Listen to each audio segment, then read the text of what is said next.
You are listening to the 2 and Out CFL podcast, a proud member of the Canadian Football Podcast Network. Can I say one more thing? Sure.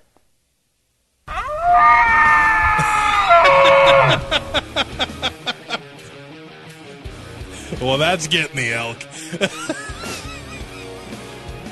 Haven't had one in a while. Grab some poutine and a double-double. It's time for the 2 and Out CFL podcast. Now they have to kick it out, and they do! Every week, Travis Currah. Does anybody still care about this podcast? And Brazilian Ty. Hunters are people, too. Talk fantasy football, bring you the latest in CFL news, and sprinkle in a little bit of nonsense. Are you kidding? This is unbelievable! Ready, set, hunt! And we are part of the Alberta Podcast Network, powered by ATB. I'm Travis Currah, joined by Brazilian Ty, and it's that time of year, the time of year that pumpkin pies are readily available. They're back on the shelf. I don't even want to ask you the question, and judging by that sound effect, I am not even going to ask you the question. It's just a waste of my time, a waste of your time for listening to this drivel, but... and people will just get mad at me. A new world record has been set in the area of pumpkin pie eating, and my mind is absolutely blown. A woman from California entered this contest in New York. She ate 50 slices of pumpkin pie in 10 minutes. How big are these slices? Well, I'm trying to figure it out here, because I'd say if I was cutting a pumpkin pie, each pie would probably, well, let's be real. If it was it's for like me, when I eat a ice cream cake from Dairy Queen, there's only one slice on it. You crush the entire ice cream cake, because I feel like No, but I don't share it. So, like, why would I need to cut it? I feel like Brazilian Ty, 2 and Out Live Regina, he could be in an eating contest, in an ice cream cake eating contest for my friends at Elphinstone Dairy Queen. I would be out of commission for the rest of the weekend. That's how it goes. You were last week by drinking your face off on the Wednesday, so what else is new? Well, I blame Andrew from the Empire podcast for that. So anyway, 50 slices. We all know I need a babysitter. If I'm cutting a pumpkin pie... Mm-hmm. If I had to share, you probably get 6 slices out of a pie. So I would say that this person probably ate 8.5 pies in 10 minutes. Oh my God. So I was in a pumpkin pie eating contest once before. You couldn't use your hands. It was naturally doused in whipped cream. I ended up eating 3 entire pies that night, and the whipped cream was so far up my nose that it's all I could smell was rancid milk for about a month. Did you end up wearing Uggs and a black vest with a white shirt the next day? Join 2 and Out for CFL Fantasy and CFL Pick'em and show Currah and Ty what you got. They are who we thought they were! Just click cflfantasy.tsn.ca. Enough from talking about it. There has to be consequences. And pick'em.cfl.ca. Oh, man. I love me some pumpkin pie. I don't know if I'm a fan of the whole pumpkin spice and everything, though. I'm not really down with that. But 'tis the season, right, Ty? Yeah. I guess. I mean, I don't get long weekends, so whatever. Oh, I feel so bad for you. Like, here's the deal. We get to work this Sunday, so we can have next Monday off. Because then it's like a long weekend. Yeah, thanks, guys. Wow. Yep. Well, that's how it goes. Let's get right into things here. Let's let the fireworks fly. Edmonton is in Hamilton, where the Ticats are 6.5-point favorites over the Eskimos. The over-under set at 46.5. There was a big news in the NFL that came down last week, and normally I really don't care what they do, but Vontaze Burfict has been fined for the rest of the season for repeated headshots and suspended for the rest of the season. Really just not getting it.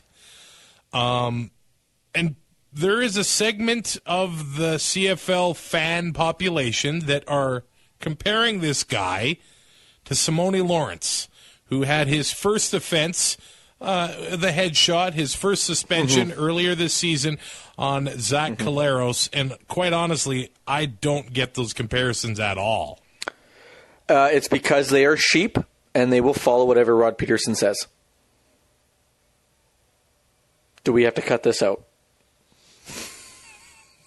Or have I shocked you if into that's all you silence? say, I think I'll leave it in. Okay. Let's take what Rod... So this all stemmed from Rod Peterson calling him a thug. Right. And saying that, the league missed an opportunity and all that crap. They should have did what they did to Vontaze Burfict in the NFL.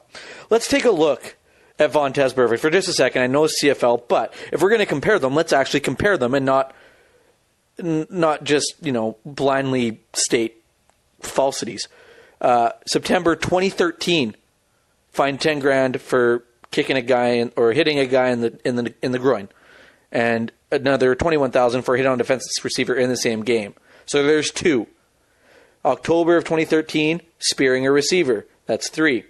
These are all fines so far. October of the next year, twisting the ankle of Cam Newton and the tight end, Greg Olsen of the Carolina Panthers. That's another fine. That's 4. December 2015, 2 unnecessary roughness penalties for diving at quarterback Ben Roethlisberger. So that's 5 fines, 6 infractions.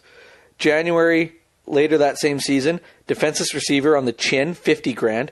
January, this is like a week later, forfeits $500,000 in salary for a headshot on defensive receiver Antonio Brown in a playoff game and suspended 3 games. It was 5, came down to 3. October that same year, so the next season, gets fined for stepping on a Patriots running back. In November, fined another $12,000 for, nothing egregious. He just gave the middle finger to Bills fans, which, the NFL basically does that every week anyways. Okay, that one's actually pretty funny. That one's hilarious, I think. August of 2017, suspended 3 games for a hit on a defenseless player. October 2017, fined $10,000 or $12,000 for kicking an opponent. March 2018 was the substance abuse policy, so that's not player safety. That's all on him. And then this year, $112,000 for multiple, October of 2018, fined $112,000 for multiple examples of unnecessary roughness in one game against the Pittsburgh Steelers, and then this week with the headshot. If you find me this rap sheet on supplemental discipline for Simone Lawrence, and I'll say he deserves the same punishment. This is nowhere close. I don't even think you can compare the leagues. I think it took them 5 times to suspend him for the first time. Yeah, it took so long to suspend him. I don't agree with the hit on Logan Kilgore. It was completely unnecessary. He was already down. It's not helmet to helmet. There is head contact. I get it. It is not as bad as the slide. Therefore, the punishment should not be as bad. And I get it's completely unnecessary. He didn't need to do it. Kilgore was already down. He hits him in the head. I get it. Nobody gets hurt. Kilgore finished that game. Played the next week. He played the next week. So, yeah, the discipline should be lower than what it was for the Collaros hit. And I know I said, Collaros to lit and everything, and somebody literally said that they were going to stop listening, whatever. He still did it. He took a suspension. I know the appeals and all that crap took forever, but served a suspension. He's been fined a couple times this year for other crap. And this, it's nowhere near close to Vontaze Burfict. Vontaze Burfict has affected rule changes in the NFL because he's such an idiot. It's comparing 2 completely different things. It took forever for them to escalate to this point to suspend him for an entire season. Don't think after 3 infractions that they're going to get rid of Simone Lawrence for a season. And then for him to go on and say, it's just too bad that he has the record now. It could be somebody way back. He's still a good football player. Give your head a shake. And to call him a thug, last time I looked it up, it has the word criminal in it. he hasn't broken any laws. So, maybe, and then for Simone to come out and call him disgusting and say, you thought Canada was different, maybe the wrong choice of words. So they're both kind of at fault here. But let's be honest here, Rod Peterson has started this whole thing, and he's just pandering to Rider fans. And of course, with the biggest fan base in the league, arguably, they're going to take it and run with it. I don't think Simone has used the wrong choice of words at all. We don't know what these guys go through in the States, what they grew up with, how they got treated. No. But to say I thought Canada was different, replying to the video, just has a little bit of the racial undertones in my eyes. Yeah, but we don't know what he put up with growing up. That's what I'm saying. Maybe it's not fair for him to throw everyone under the bus because of what Rod is saying. No, but I think he's implying that what Rod said, Rod calling him a thug, was racial. But I think that's wrong. You bring up the criminal thing. That is all we can comment on as white males. That's all I'm saying. We don't know what Simone's upbringing was when he was growing up. That's what I'm saying. No, I know, and I'm not bringing that into it at all. No, I know. I'm bringing in the racial tension because, like, right now in the States, let's be honest, it's pretty divided. And when Rod Peterson calls him a thug, I believe that's what Simone is reacting to. I guess some words have intent.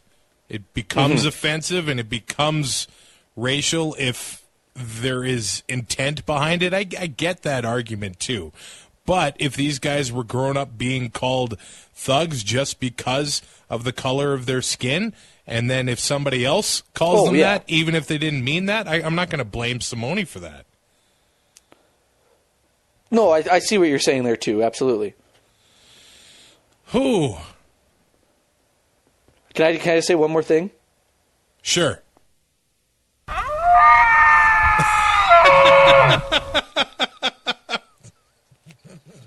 Well, that's getting the elk. Haven't had one in a while. Can we hug it out? I'm okay. I'm not mad at you. Well, let's hug anyway. Okay. Before this game at Tim Hortons Field, they're going to have an autograph signing with Paul Osbaldiston, Joe Montford, Danny Mack, and Rob Hitchcock, which, by the way, the Ticats posted a highlight video of Rob Hitchcock last week. If that guy was in the league now, he'd be banned. Yeah, that's pretty safe to say. I mean, it's a lot of, like, you look at guys like Joe Montford and, Rob Hitchcock, a lot of guys that played when we were growing up, you can't play the game that way anymore, and it would be a completely, like, you would have to have practice squads of 200 guys because everybody be getting suspended. But I mean, so maybe Chris Jones was way ahead of his time. The Ticats and the Eskimos did play a few weeks ago. Eskimos, they fought all the way back. They had a deficit with 21-0 in the first quarter, but it wasn't first 5 to be. Minutes. Yeah, Ticats ended up winning 30-27. The Eskimos did make a move. They signed Danny Vandervoort, who was highly touted as a draft pick in BC, and it didn't pan out. As for practice updates for Edmonton, who stayed out east, practiced at McMaster University, Anthony Orange has been limited at practice all week. Christoph Malumba-Shamanga has not practiced, and we saw updates that Kwaku Boateng, Almondo Sewell, and Devon Smith were all limited in practice, but they looked good to go on Wednesday, so Eskimo fans will be happy to know that, especially with Boateng and Sewell. And Eskimo James Tuck was fined for a high hit on R.J. Harris last week, so I don't think we've had a clean week as far as supplemental discipline goes yet this season, but I still haven't seen a fine come across for James Franklin and his brouhaha with Derek Moncrief last week. I don't know if we will. Yeah, because it was Rodney Smith. Yeah. Just a hunch I got. I don't know. I had to rewind that. I'm like, wait, that's Franklin? I thought he was like under a defensive lineman. Yeah. Oh, Roddy, I love him. As for Hamilton practice updates, Delvin Breaux has returned to practice, so that's big for their secondary. And Sean Thomas Erlington was present, doing some light jogging. Who knows if he'll be able to return by the end of the season, but I only assume that they're going to be getting Tyrell Sutton more involved into the running game because I think that offense really needs it. Out east, it's been hot as heck this week, so I don't know. Must be nice. I don't know if the running game's really going to be that important, but they need to get Tyrell Sutton rolling, I think, or just have a running game in general. They need to have a running game this week if Boateng and Sewell are healthy, because they are going. That defensive front for Edmonton is going to be putting the pressure on Dane Evans. They know they need to after the way the last game that they played against Hamilton started. They know they need to get to him. They need to get to him early and knock him down. The run game can stop, or not stop, but slow down the pass rush. And then you can run so many other things out of play option, or play action, and get the ball down the field, give your quarterback more time. If they're just going to go pass happy and run the ball 7 times, they're going to get crushed. This is going to be a really tough game for Logan Kilgore and the Eskimos walking into Tim Hortons Field when the Ticats could come in and beat the Eskimos on their home turf. It looked like it was going to be bad, but they showed that they can make some really big plays and expose the Eskimos. They were just torching them down the middle. Yeah. Nobody there, and it was like playing Madden on rookie mode in the first quarter. It was, man. It was embarrassing. It'll be really interesting to see if Jovan Santos Knox gets into the lineup here. I know John Hodge from the Blue Bomber Talk podcast, a part of the Canadian Football Podcast Network, actually wrote an article saying that it's time for CFL teams to stop with depth chart deception of fans. I completely agree with him there. John Hodge for Prime Minister. I think injury reports should get lumped into that as well. I know how excited Eskimo fans were for their linebacking core of Santos, Knox, Unamba, and Dean at the beginning of the year, but here we are, week 17, and they have not all been healthy at the same time. I think the Eskimos really want to get those 3 going before the playoffs get here. Would be nice. Come in with a healthy lineup and maybe get a couple reps as a group before you just get thrown to the Wolves. The Eskimos are actually 3rd worst in yards per carry at 5.3 yards a carry. Of course, when you're talking yards a carry, it's really splitting hairs here because Toronto is actually dead last in the league at 5.6, and Edmonton has given up the least rushing touchdowns in the CFL with only 6 of them. So it will be tough for the Ticats to get Tyrell Sutton going, but there aren't very many values at running back in CFL fantasy at this point in the season. He's one of the cheaper options. He did have a receiving touchdown last week. So, if you need somebody, I kind of like it because even though that Sewell and Boateng and those guys return to practice, they're still banged up. So the Ticats might be trying to run at a team that's hurting a little bit. Well, and Tyrell Sutton in the 9 games that he's played against the Eskimos has averaged 14 points, which is 2 points above his career average. And at $5,627, not a bad value pick. Other than that, you don't know what you're going to get. Johnny Augustine at $26.22 in the 2 games that he's played against Saskatchewan, where he's actually got carries, he's averaged 17.2. But that's misleading because Andrew Harris is going to start, and he averaged 11.6 in the 25 games.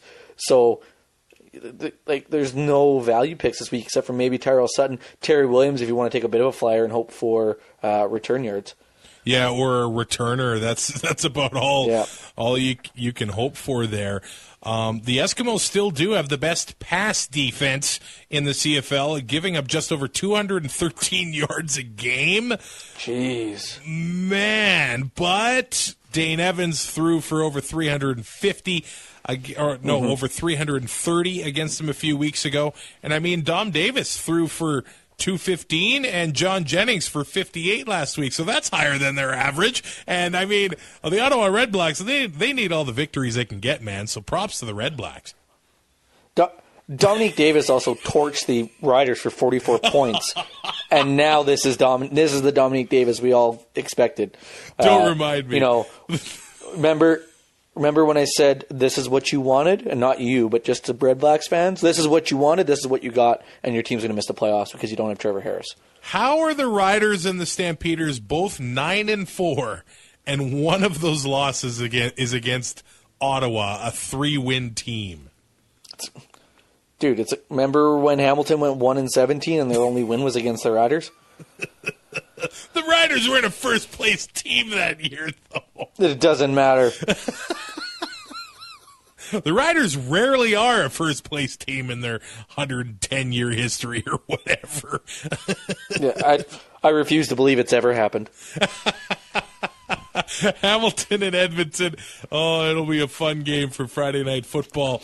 Let's go to Montreal, where the Calgary Stampeders are 2.5-point favorites. The over-under is set at 51.5. Vernon Adams Jr. making his return to the lineups after a 1-week stay in the penalty box after swinging a helmet at Adam Bighill.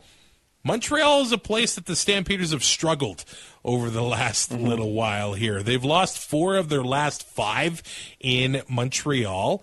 A lot of times it seems to be a late-season game where the Stampeders have kind of all but wrapped up the West Division. That's not the case this year. No, so I expect that the guys won't be down on Crescent Street. Probably not. Friday night would just be a hunch. But yeah, it always seems to be like your week 16, 17, 18, kind of that, early October time where I don't get, it's a schedule anomaly. It always seems to be Calgary on the road in Montreal late in the year. It's never the other way around.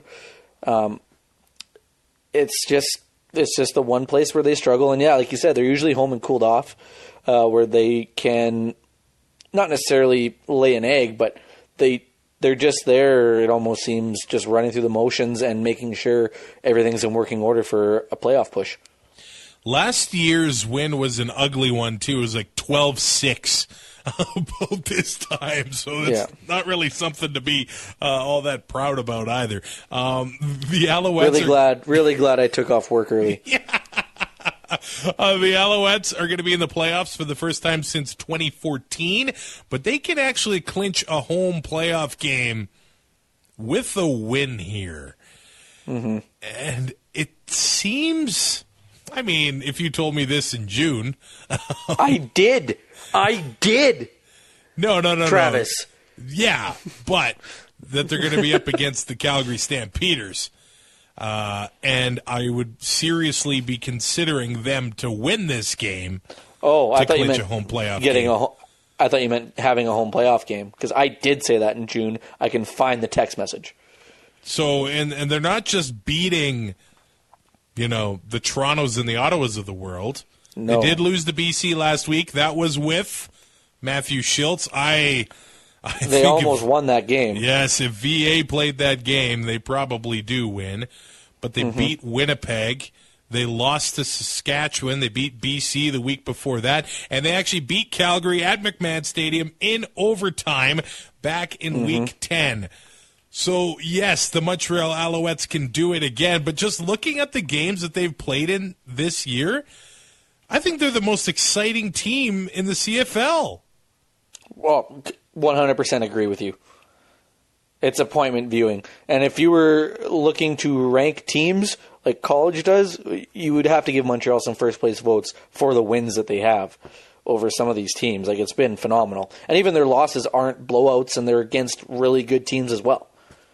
Yeah, it changed since the beginning of the year when they got handled by Hamilton 41-10, but then the very next week they end up beating the Ticats. So the Alouettes are they're just a fun team to watch, and it's kicking off a triple header on Saturday.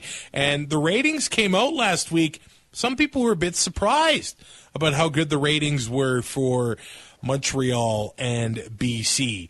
But I'm not that shocked at all because Quebec is a football province, and with the Alouettes that winning... game started at 11 o'clock in BC. Yeah, there's that. Or in Quebec, sorry. And the ratings were still that good for it, so BC and Montreal, of course, they all do contribute to that. But that's a football province, and if the Owls are doing well, they like the Owls. I know they like to get more fans in the stands. They do have a smaller stadium, so that's part of it too. But I think the province of Quebec's getting excited about the Owls too. And winning will do that.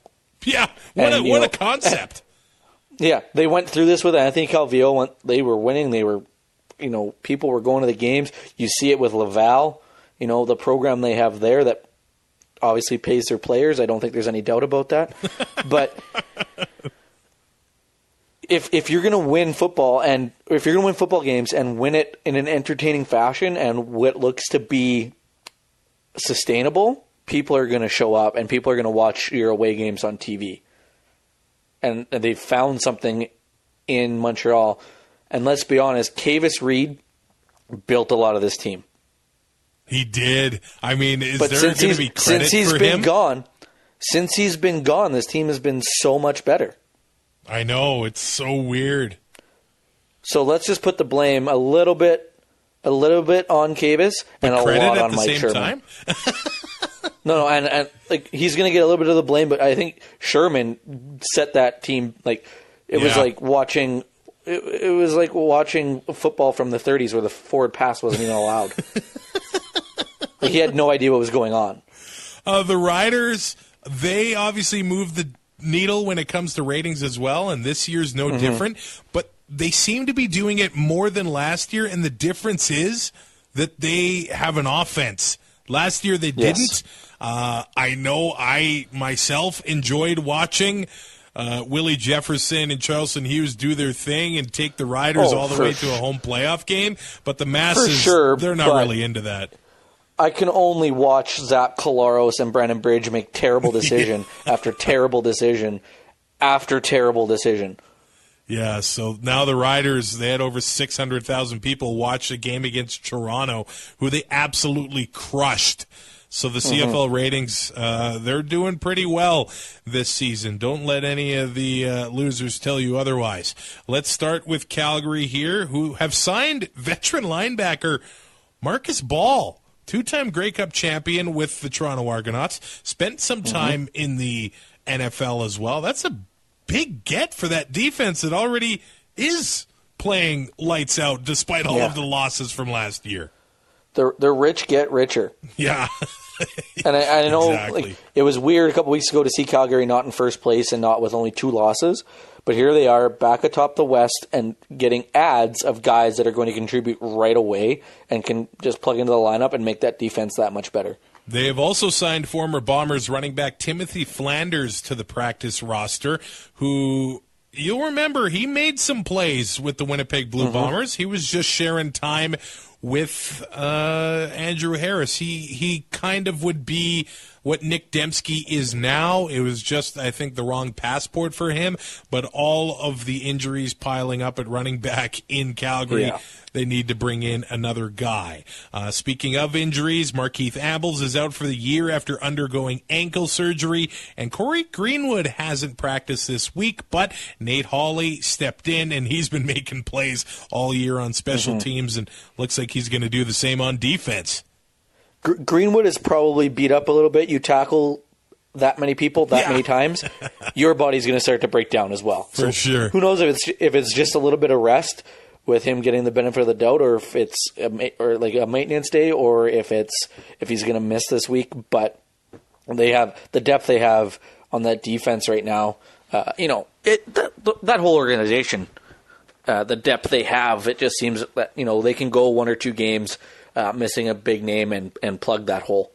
Yeah, because Reggie Bagleton's going to be back too. He missed. Good. He missed the last week, so I'm sure the Owls would be okay if he wasn't playing, but they're going to have to deal with him, especially Bo Lacombo playing safety back there without your boy in the lineup for the rest of the year. Pour one out. Boris Beattie has not practiced this week. Neither has defensive end Antonio Simmons for the Alouettes. Does the kicker really need to practice? I think so. A kicker going to practice, he shows up, kicks 7 balls, and then everybody hates him because he leaves. I gotta go to the trainer's room. Is optimistic that they'll both play this week. Let's kind of look at what some of the major players in the Montreal Alouettes receiving corps have done over the past 3 games. Devere Posey averaged 16 points, Eugene Lewis 19, and Quan Bray 9.7. That does include a game with Matthew Schultz at quarterback last week where Bray had a big old goose egg. As far as receiving goes, and he's not helping himself on the punt returns. He's not. Which Alouettes pass catcher would you like to put in your lineup this week, if any? Because it's Calgary, I would be shying away. But Jake Winicky, he's sneaky good, man. That and Posey and Lewis and Bray are going to draw a lot of attention. Yep. And, Weineke might have some favorable matchups, whether it be, against the linebacker or against, the fourth DB. He might be able to find some room. Chris Matthews also, you forget that he's there. Really quiet week last week after the 2-touchdown game against Winnipeg, but there's also, he can break plays if he gets the opportunity to get into the lineup. And Weineke is super cheap at $3,861. If you look at the last time these two teams played, Devere Posey had 10 catches for 181 yards. Eugene Lewis, 10 catches for 114 yards. Weineke had 5 for 52 and a touchdown. Get the brooms out, Montreal. Let's go. These guys found a way to put up some yards on the Stampeders, and Jake Weineke is actually in the top 10 for receiving touchdowns. 5 of them, the league leader, 2 of them, Eric Rogers and Brandon Bakes, each have 8. I think Weineke is almost this year's Drew Wolodarski, if I had to come up with a comp on the fly there. Not the most receiving yards, but he has a pretty good touchdown ratio here. And he gets a little bit of the favorable matchup. It's been a quiet 5 touchdowns. Right, it has been. He is not making the flashy plays. He's making the plays he needs to make, and he's just catching the ball. Right? He's not making 8 guys miss like Brandon Banks does on a screen pass, or burning safeties over the top and getting behind coverage. He's making the plays that he is supposed to be making, and it's going to build trust with your quarterback, and he's starting to find him more and more. And he's getting in the end zone, which is a plus. The Alouettes are giving up 104.5 yards a game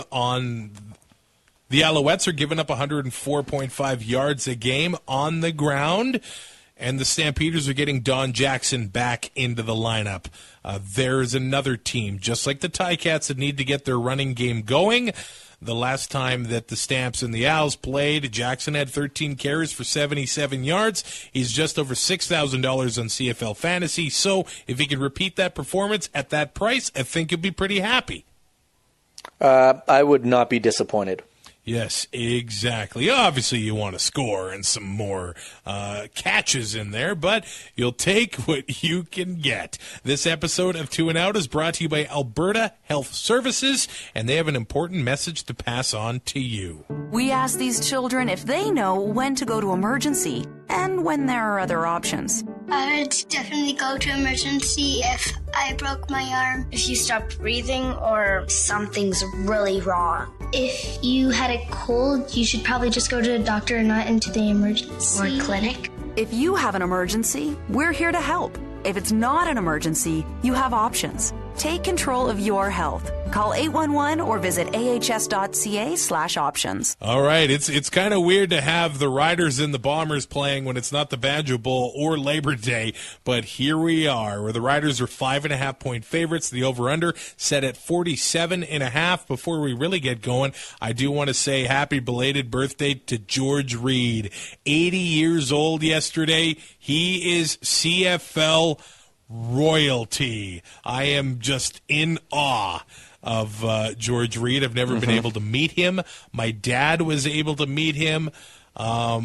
And this is Did your dad have his shirt on? I'll always, he's got the George Reed jersey. This is why I'll always love my dad, obviously, because he's my dad. But he got me a George Reed autograph that says, "Best wishes, Travis." It's on my desk at work. I'd love to meet the living legend one day. He's got the statue outside of New Mosaic Stadium. He's just one of those guys that doesn't even seem real. It's just larger than life. And if there's a CFL Mount Rushmore, I think George Reed is on it.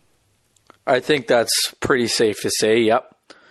And, it's not like he sits in the alumni booth. I know. And stuff. And that's the best. We were talking to Chris Getzlaff at Labor Day as well. They sit they buy their tickets and they sit in the stands with the people. Yeah. Chris Getzlaff said that too. He said, I don't want to be in the alumni lounge. I want to be in this atmosphere. Yeah, and that was the one drawback to being in that suite, was the atmosphere was a little bit different. It was. Still a great time and everything, but you can totally see where they're coming from, because we've been in the stands on opening day, for example. That was my first Labor Day this year, but opening day in that hailstorm, and then it cleared up, and that place was Old Mosaic, and that place was absolutely electric for the entire game. It's just it's a different animal to sit out there. The Riders did win Labor Day this year, and they lost the Banjo Bowl. So this is a massive game for Winnipeg, who have been kind of spinning their tires a little bit. They're 5-5 in their last 10. The Riders are 8-2 in their last 10. Oh. So both teams... You don't realize it until you say it. I know. Both teams kind of headed in a little bit different directions right now, but this game decides the season series. This one will... This decides who hosts the West semifinal at the worst. Exactly. It's mathematically possible for things to change after this, but if the Riders win this, home playoff game for the second year in a row for that team. Yeah. It's a 4-point game. Winnipeg would have to win. Would have to beat them in points. Yep. They couldn't tie, right? So this gives them that cushion. It's awesome that the schedule just worked out this way, that it's this late in the year.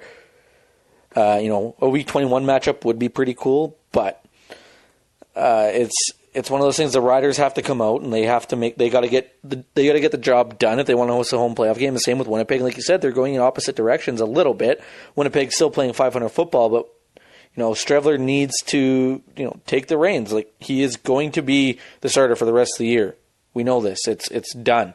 So they're going to have to figure out some way, because teams have somewhat figured out what Strevler can and can't do, and they're starting to exploit it. The Bombers have been a bit banged up at practice this week as well. Drew Wolotarski, Darvin Adams missed on Tuesday. They both returned on Wednesday, but defensive backs Anthony Gator and Kyrie Wilson have missed all week. Brandon Alexander may be starting at safety, so that would mean Jake Thomas starts at defensive tackle to switch the ratio there. As for the Riders, they have signed actually former University of Regina star running back Atlee Simon. I was a bit shocked that no teams really had him up until this point. He didn't really, I don't think he got drafted, but the numbers he put up in U Sports, I thought the kid should have deserved a shot, and I'm glad to see the Riders adding another local guy like Mitch Picton to their practice roster, and this has been a point of discussion here. Jordan Williams-Lambert is set to make his first start of the season, as Manny Arsenault will be a scratch. I think Arsenault and Roosevelt, they made it as hard as they could possibly make it for the coaches to get Williams-Lambert into the lineup. Should they have made the change and kind of messed with the chemistry a little bit? I think the thinking behind it is to get him reps. Sure, it's going to come at the expense of Manny Arsenault, but Manny Arsenault has played enough in this league that he will be prepared if something happens in this game and he has to start next week. But you don't want an injury to happen where Jordan Williams-Lambert has to come in and hasn't taken any first-team reps, hasn't played anything. This way, he gets in, gets some reps, and they can go forward from here. And they're going to have the depth that they need at that position.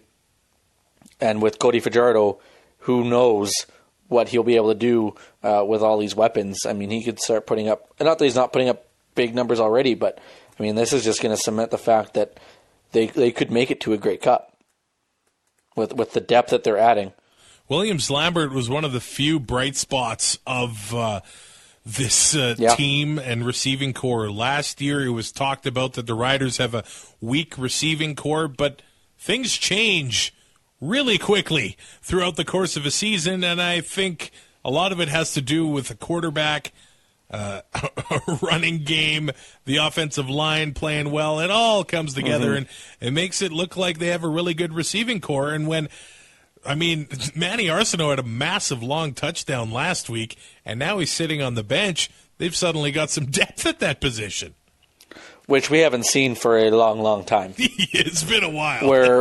where somebody can come off the bench and start the next week, and we think, this guy could have 90 yards and 2 touchdowns. The last couple of years, it's been like, if it's not Shaq Evans or Naaman, there's not a whole lot going to happen in the secondary today. Yeah, Saskatchewan and Winnipeg. Especially last year. Saskatchewan and Winnipeg is always a fun battle. And this one is going to be no different. Let's go to BC, the last game in another Super Saturday where the Lions are 9.5-point favorites over the Toronto Argonauts. Over-under set at 50.5. BC did beat Toronto on a legendary Rouge back in July. It's now infamous. I'll give you one guess as to where I was for that game. It was July. I'd guess you're probably at the Chuck Wagons or something. I was in Lloyd. Wow, that doesn't happen often. I was at BP's working on my second 2.6 of whiskey while yelling at the TV that it was a Rouge. And that I had just won my bet because I bet the farm on Toronto that night. Oh no! Yeah, so I got lucky. But BC won. Or I bet the farm on BC. Sorry. Oh, nice. So I got real lucky. We don't know who's going to start at quarterback for the Argos. Corey Chamberlain has refused to name his starter. And I don't care because he's not going to make the right decision anyway. Okay, you're Corey Chamberlain. Who are you starting? Dakota Prukop or Michael O'Connor. I agree. I think that's season's done. What are you doing? You're trying to showcase these guys for possible trades? Well, you're doing a piss poor job of it because they suck right now. And you had McLeod Bethel-Thompson probably raising his trade value and raising, his free agency value with the numbers he was putting up. Yeah, he wasn't getting the wins, but I mean, the defense wasn't helping much. I don't want to say that the offense, they could have been a little bit better, but I mean, he's putting up, over 300 yards a night, turning the ball over a little bit, but you just totally destroy his confidence. And any momentum he had, which is a word I hate to use, is gone. And now you put in James Franklin and the offense goes stale.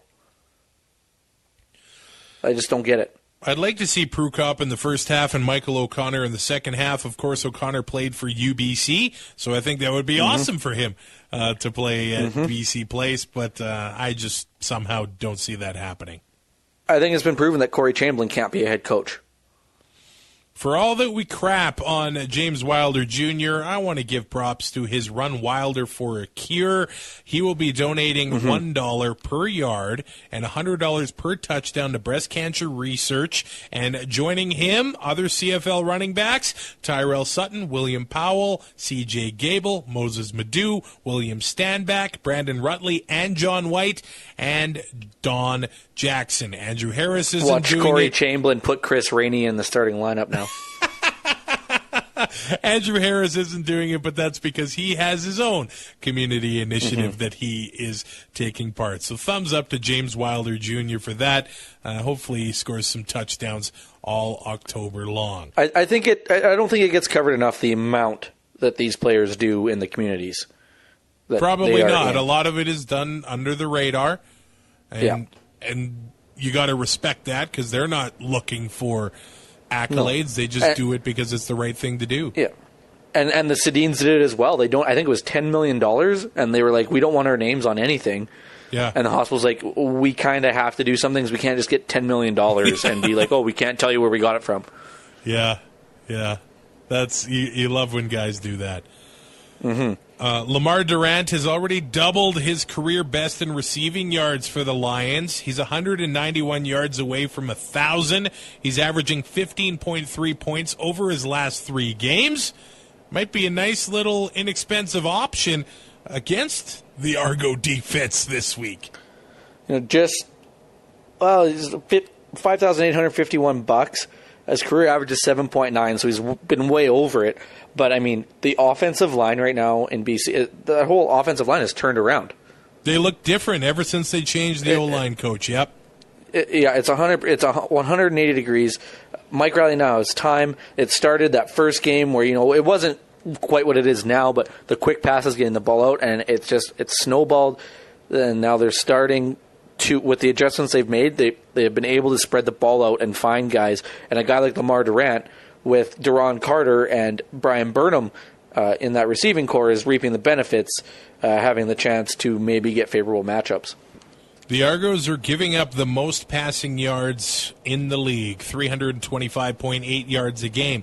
They are giving up the worst completion percentage to opposing quarterbacks, 73.7% every single game. So this might be a big Mike Riley game, considering how the offensive line has been playing, considering how John White has been going since he has returned from injury. I'm pretty sure the last time I picked Mike Riley was their win over the Toronto Argonauts, and it did not pay off. But there's a real shot here that this could be Mike Riley's biggest fantasy game of the season. He hasn't been the monster he was in Edmonton so far while in BC. So 10 games against Toronto in his career, he's averaged 21.2. His career average per start has obviously come down because of this year. He was I think he was up around 23 or 24 points. He's now down to 20.8. But at just over $9,000, let's say he gets you 21.2 and he hits his average, you're only paying $424.91 a point. That's a pretty good bargain here. John White has been averaging 19.4 points since his return from injury 2 games ago. So that's a nice option which too. Which is well above his career average. Hop on this while it's hot. In the Canadian Football Podcast Network Fantasy Challenge this week, I've got BB Can Ryan, and you have Ryan from Canadian Football Countdown. Well, I already know what BB Can Ryan's lineup is going to be. It's going to be all Stampeders. Yep. But you have a shot here. So you could literally just pick the same lineup and hope that you might get like one extra point. Yeah, exactly. Just pick one player different. I'm in a 3-way tie for first. I think it is with Ryan from Canadian Football Countdown. You're just a win behind, so this is a big one. Who's weirdly the commissioner is in first place. There's something shady going on. What's your fantasy lineup this week, buddy? Dane Evans, William Powell, Terry Williams hoping for some return yards, and they're probably going to split carries a little bit with Don Jackson. He'll probably get some plays out of the backfield. Braylon Addison, Naaman Roosevelt, and my best friend apparently, Deron Carter. And I did not pick a defense because BC's defense not that cheap. Hamilton's defense not very cheap this week, so I went defenseless. All right. I went with Mike Riley, putting money where my mouth is. I went Don Jackson, Tyrell Sutton, Brian Burnham. I got the Riley-Burnham connection. I put Josh Huff in there. He's still only $2,500. He gets around 9 or 10 points a week. If he gets that without Markeith Ambles, I'll be happy. I got Marcus Tucker in my flex, You know what's going to happen now that you took Marcus Tucker? He's going to get like a 3-point week. I know. That's exactly what's going to happen. It's almost been, at the beginning of the year, Jalen Acklin was having some big games for the Ticats. Now it's kind of switched over to Marcus Tucker, who last week, who had 5 catches for 80 yards, 13 fantasy points. The week before, 3 for 54 against Edmonton, a touchdown, 14.4 points. He's only $3,382, and I think he might be a decent, cheap receiver this week, and they're just hard to come by. I don't know. Just the way that Dane Evans and that receiving corps has been playing, I don't know if there's a bad pick in Hamilton right now. Yeah, they seem to be able to feed all of those hungry mouths. And I've got the Lions defense. That being said, I'm going to find a way to put in Jake Wenicky over Duron Carter and have to make a couple other changes. I'm like 100% sure that's going to happen. Who are your top projected guys this week? So Chris Strevler, again, 2 starts against the Riders, 26.7. Dane Evans, 24.2 in his lone start against the Eskimos. And Vernon Adams Jr. Actually is the most expensive starting quarterback this week. 3rd highest in points per start against the opposition with 21.3. Running backs, James Wilder Jr., 21.7 in the 4 games he's played against BC. William Powell, 19.6 in 8 games. Johnny Augustine is 3rd with 17.2, but you know that he is not going to be getting the bulk of the carries. Chris Rainey, I don't know about. So Terry Williams at 14.6 points per game in 4 starts. And then receivers is like Brandon Addison's the one standout at 25.5 in the 1 game this year. Wenicky comes in second at 18.2. Do we know what's going on with Luke Tasker yet? He could draw back into the lineup, and that wouldn't be good for Marcus Tucker or Jalen Acklin. No, because he is 3rd with 17.5 points per game in 9 games.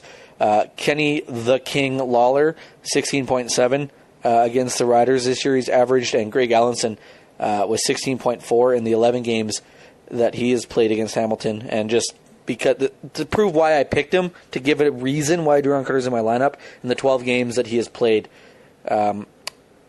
against Toronto, he has averaged 15.6 points per game, and he was pretty cheap at 46.40.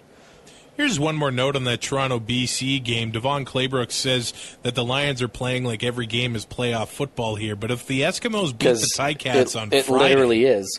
It is, actually. If they lose, they're done. If the Ticats lose to Edmonton on Friday, then the Lions are done. Yeah. So I wonder how that would change the game for the Lions. I know that the depth charts are already in, and I know Mike Riley is a competitor, but that just changes your mindset, I think. It really just becomes a game about nothing unless guys are really that fired up to play for their jobs. And that's what you got to hope for, right? Yeah. You got to hope that they're going to play for a little... Like you want to play, and I know it's football, there's no emblem on the front of the jersey kind of thing, but when it comes down to that, you just don't want to have pride in yourself to go out there and perform up to your potential. So if it does turn out that Edmonton wins and BC's eliminated, Claybrooks has to kind of hope that the guys want to play for themselves, not only for the team, but play for the guy beside you and play for yourself, because everybody's going to have to find jobs again next year for like free agency and stuff like that, right? We are part of the Alberta Podcast Network, powered by ATB. I want to point you into the direction of Ed. Conversations about the teaching life. No lists, no inspirational quotes, just honest conversations with teacher Shane Lawrence. Hear interviews with educators every week and a monthly check-in with a roundtable of local teachers. Oh, it's one of the most underappreciated jobs. I think I know how I was in class. I know how you were in class. So hey, thank you. Hey. Okay. The only reason I was the way I was is because we were friends, and you were a terrible influence. Again, yeah. Hey, where was the Rambo review? Coach Vic have to do that. Coach Vic wants to know. If you want nothing but cheesy violence, you'll enjoy it. Is that a good enough review?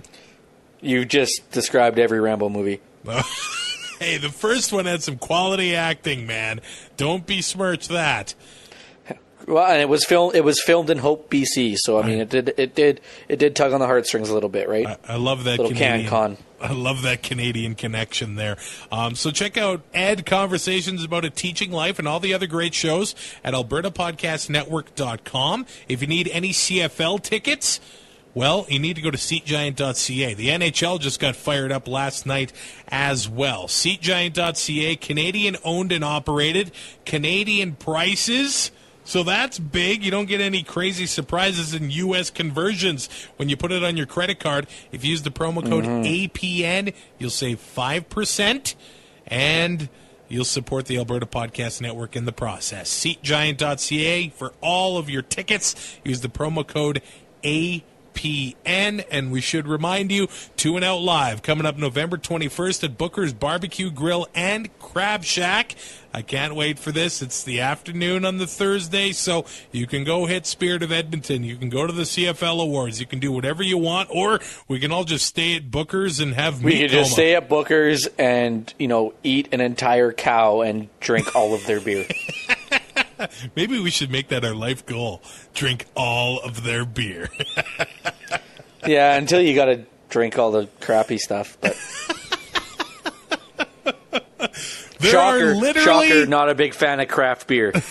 There are literally 7 tickets left. So, 2andout.ca. Get them before my mother does. Uh-oh. She might buy the rest of them. They might end up on SeatGiant.ca. Oh. Yeah. She's just pocketing all the profit, not going to donate any of it. She's scalping them on there for $40. Tickets are $15. They include your first drink and a donation to CFL Fans Fight Cancer. So 2andout.ca. It's sticky to the top. Click the link and follow the links to get your tickets for 2 and Out Live November 21st in Calgary. Also, we're making the first order ever of 2 and Out CFL Podcast T-shirts. We've got right around 35 orders right now, but we're not going to put it in until after Thanksgiving. So you do have just under 2 weeks to get your order in. We're selling them for $20 Canadian. If you don't live in Canada and you don't or you're not coming to the Grey Cup, we will ship them to you. We're just asking that you cover the postage. And we're also going to donate proceeds from that to CFL Fans Fight Cancer. So Brazilian Ty, tell us about these 2 and Out T-shirts. They don't only come in black. How can people make their order? You can DM the podcast account on Twitter if you follow us, and we'll follow you back just so that we can communicate that way. There's also, if you don't follow us on there, but you follow the two of us on Twitter individually, you can get our DMs there. There's the Facebook page. Travis has not given me the Instagram password and username haven't? stuff. So if you do get on there, that's his responsibility. Throwing me under the bus again. We will literally take orders any way you can get them to us. If you know our phone numbers, you can call us. I will probably screen your call and call you back later, or just fire you a text, new phone, who dis. Not only do they come in black, you can get them. We have kind of altered the design a little bit and went with team colors, or the closest that I could get to team colors on the website we're using, and went with the team secondary color as a one-color logo. So, for example, the Bombers are a royal blue T-shirt with a gold logo. BCs, which are super sharp, are the orange with the black logo. And then Montreal, we went navy with a red logo, and so forth and so on. And when you do order or you're asking about them, we can send you the proofs of those too, just so you can see what they're going to look like before you decide to purchase one. And I do want to read email we got from the mailbag on 2andout.ca from Chad. It says, "Hi, guys. I just wanted to thank you for a fun and entertaining podcast. I'm one of those weirdos from the American Midwest, lives in Illinois, who loves the CFL. I've been a fan of the CFL and the Calgary Stampeders since 1993, when Doug Flutie was paralyzed by the cold in the West Final and the Stamps lost to the Eskimos. I have not yet attended a CFL game in person, but your podcast gives me a little taste of the game day experience. Keep up the great work, and I hope to see you at McMahon Stadium one day. Sincerely, Chad Oliver." That's cool. 2 and Out Nation is like global. The borders don't hold us in, man. No, We are, going. We're going to be 2-0, 2.0 next year, I think. We might have to do a world tour. It might not just be a Grey Cup show. We might have to do at least a North American tour to start. 2-0 live in Chicago, Illinois. How many people do you think we could get?